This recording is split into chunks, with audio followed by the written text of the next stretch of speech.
really believe that the best watercolor warm-ups help us to connect to the fun of watercolor. The reason we got started playing in the first place, painting, the reason we got started painting in the first place was because something in us thought this would be really enjoyable. So let's make it enjoyable. Today we're going to challenge ourselves with one of my very favorite activities for creating just breakthroughs, I guess, thinking outside the box in watercolor. I think that's the main thing that we learned through this. And so it's going to be fun. We're going to give it a try. We're going to just do an entire painting without using our paintbrush and play with mark making. So I have to start with one of my very favorite tools for mark making, and that is this little wad of cotton string, and I've attached it to a binder clip just so that it's easier to hold on to once it gets covered in smeary paint. I'm gonna just wet it just a little bit, and then I'm gonna mash it right into my paint over here, pick up some wet paint, and I've pre-moistened my paint so that it's easier to get some color on there. And then the next step is just to start marking my paper. I'm slapping it and I'm getting it on my hands. And you can see suddenly I have some very interesting marks, some grassy shapes. If I smudge and drag, I'm gonna get another shape as well. And this is not clean string because I've used it in the past, so I'm getting some of that old color as well on the paper. You could use clean string, it's allowed. So we're starting with some mark making. These are marks I cannot make with my paintbrush. And so I actually use this not just for warm-ups, I use it when I want to create some really exciting random marks in my paintings, like in this painting of January Storm. This painting actually is hanging in a gallery right now. And I had a number of people who were at the opening tell me that it was really their favorite painting out of everything, all the watercolor paintings in that show.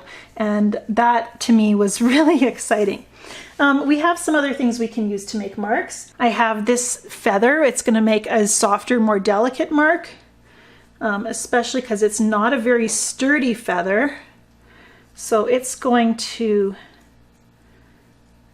gonna hold a lot of paint either. Sometimes what you'll find with using non-brush items for marking your paper is that you're going to have to spend more time picking up paint, just because not all of these items are made for delivering paint to paper, so they don't hold and absorb as much as a brush might. Maybe if I wanted to paint like a bird or paint a bird, I might use a feather to help me connect to that kind of feeling of painting bird wings and feathers. You're using the thing to paint the thing. That's kind of exciting. It doesn't work so well when you're painting mountains. Okay, what else can we use to make marks? Well, we have a really great tool right here. I'm gonna actually use my hands and get right back to finger painting. I often say that your brush is a hand. What I mean by that is we're holding our brush, we're using it as an extension of our hands, and we should actually manipulate the brush the same way we would if we were actually touching the paper, which is what I'm doing right now. I'm touching lightly, lifting gently. I'm not grinding my hand into the paper and smudging it around, and I like the little round marks I'm making with my fingertip. Look at how that adds beauty to the painting. You know, not only have I challenged myself in this lesson to paint without using a brush, I've actually challenged myself in the past to paint a scene without actually touching the paper. And in that exercise, I was actually dropping paint on the paper and then tilting it to move it around rather than touching anything to the paper. And that was a really interesting and fun exercise. Not a great way to get crisp edges and lines, however. But look at how those collections of little dots, let's change up colors, adds some interest to the painting. Adds a whole new shape that we didn't have before.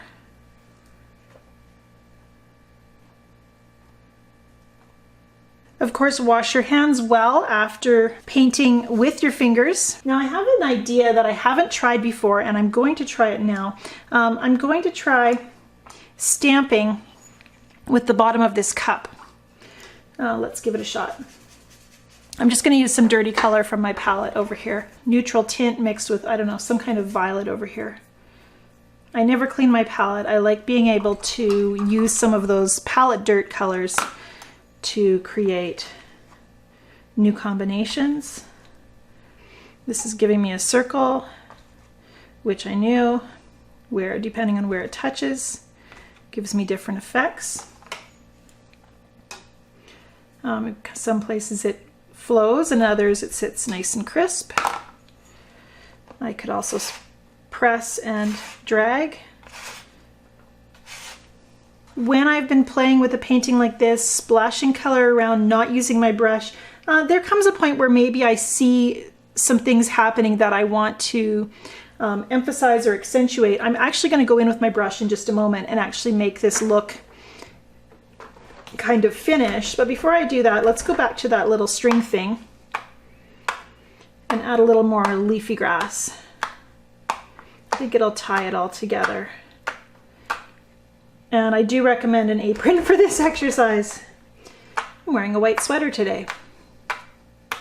So finishing touches might be going in with a fine brush. And I'm going to choose, I think, the lavender. Same color I used with my fingerprint. It's a little bit of an opaque color, so it'll sit on top of the darker areas, and I can just add a little bit of line to balance the whole thing out. Even though it's a warm-up and my expectations are just to come here and kind of play with the paint, to open my mind to the playful possibilities, and to paint to satisfy my inner child, I still like having something that looks pleasing and pretty to me. So I still look for ways to create a pleasing composition to work with what's happening on the paper. A little spatter keeps that organic, no brush feeling. As soon as you start touching the brush to the paper, you start adding kind of man-made elements. And so I want my brush lines to be as organic as possible. That's where all my mark making practice and the unpredictable squishiness of this soft brush really come in to help. And a little bit of that final little hint of yellow that's over here. We'll put some up here to balance everything out.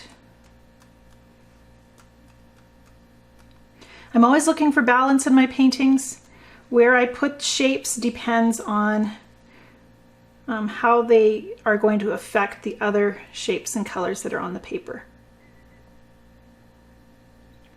That's all part of developing your eye for seeing what's happening in the painting and what you can create, what you can add to help the eye flow through the painting. You've got this beautiful path of lavender that kind of swirls through just like so, and that really helps move our eye through the scene. Those little pops of additional warm color reinforce that movement. And all of this happened because I was willing to slap my paper with a little bit of string and see where it would take me.